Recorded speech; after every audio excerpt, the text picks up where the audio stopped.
Today I'm going to talk about 6 sprinting tips that I use to take my max speed from 20 to 22.5 miles per hour and take my 400 time from 53 to 49.8 seconds in about a year.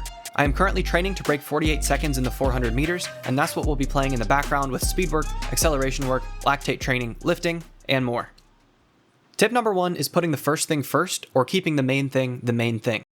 This is a pretty common phrase in the strength and conditioning space, and is one of the most important things you have to understand when developing speed and power. There's something called specificity, which essentially means that to get better at something, you want to do that exact thing. Doing other, similar activities may lead to improvements in performance, but nothing will make you adapt and improve as much as actually doing the thing itself. This is true for pretty much everything, whether it's jumping, sprinting, accelerating, lifting, and the list goes on and on. The main thing when it comes to sprinting is of course your max speed. Whether you run the 100, 200, 400, or are a field sport athlete, most likely nothing will improve your speed as much as sprinting will. Factors like speed endurance and special endurance start playing a role in those longer sprints, but the biggest determinant of performance is still max speed. So most of the time, you want your programming to focus heavily on top-end speed development, since that is the key performance indicator of these events, and you want to avoid doing things that get in the way of being able to sprint fast frequently. Tip number 2 is working on general strength development. Heavy lifting is a pretty highly debated topic for speed and power athletes. A lot of people make the argument that lifting heavy is so different from activities like sprinting because it's so much slower that it doesn't translate to improved performance. Even if that were completely the case, I think strength training would still be worth it because it provides a lot of benefits for injury prevention. However, that isn't 100% true anyway. For example, there are plenty of studies showing a correlation between squat strength and early acceleration. And especially for athletes who are somewhat new to training, increasing total force production capabilities, which is what general strength work does, will also improve power and rate of force production, not to mention other factors such as coordination. When I was first starting out with sprint training, I followed a super basic format for lifting where I did 3 to 5 sets of 3 to 5 reps, very heavy, 3 times per week. One day I focused on squats, another deadlifts, and another Romanian deadlifts. In just a few months of doing that, I put around 100 pounds onto each of those lifts and got significantly more athletic. So especially if you're in your first 1 to 3 years of training, I would say don't be afraid of lifting heavy and getting stronger, because in my experience, it will absolutely translate to faster times, even if it's not perfectly linked to speed. Tip 3 might be one of the biggest things people miss out on in their training, but might have one of the biggest impacts on performance. If you get it right, you'll not only get a lot faster, but you'll also increase your speed endurance pretty significantly by taking advantage of free energy stored in your body. I'm talking about training your foot and ankle complex. A huge determinant of speed is leg stiffness at ground contact, as well as short ground contact times, and having a strong elastic lower leg is one of the keys to improving those metrics. Your gastroc and soleus muscles, which are the muscles that make up your calves, work in conjunction with muscles spread throughout your feet and with your Achilles tendons to make up the springs of the lower legs. Developing these will significantly improve your ability to go bouncing down the track, will reduce force leaks caused by weak ankles, and allow you to generate free energy return by using the elastic qualities of the tendons and other connective tissues to store and redirect forces back into the ground.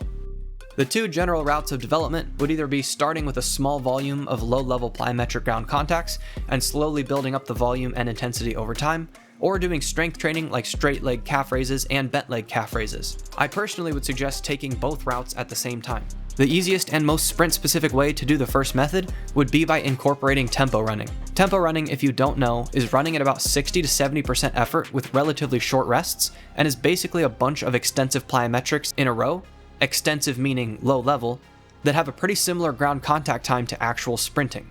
By building the volume of tempo running up slowly, you can expose yourself to tons of extensive ground contacts and get a lot of lower leg development.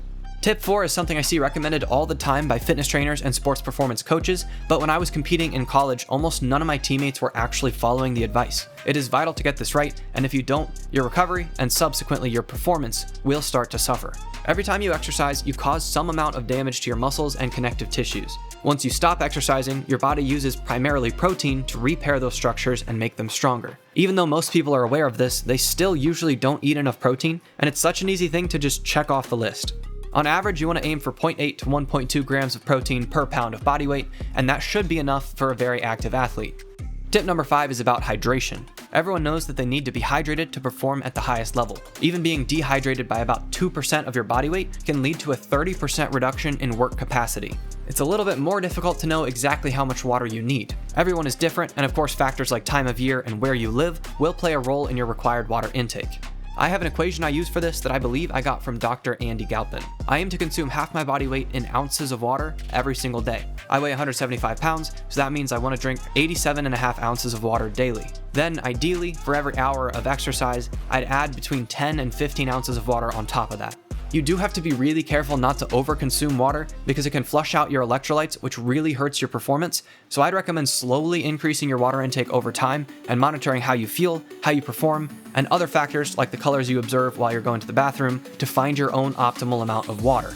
You can also consider electrolyte supplementation, which is something I personally have to do every single day or I get super dizzy. Tip number 6 is something I've been working on in my own training quite a bit lately. I struggled with it a lot over the summer, but since then I've finally started making some progress. It's just trying to have fun with my training. If you are annoyed, tired, bored, or otherwise just don't want to show up for your workouts every single day, you're gonna get burned out, you're gonna lose focus, and you're gonna progress at a much slower rate than if you show up excited for your workouts.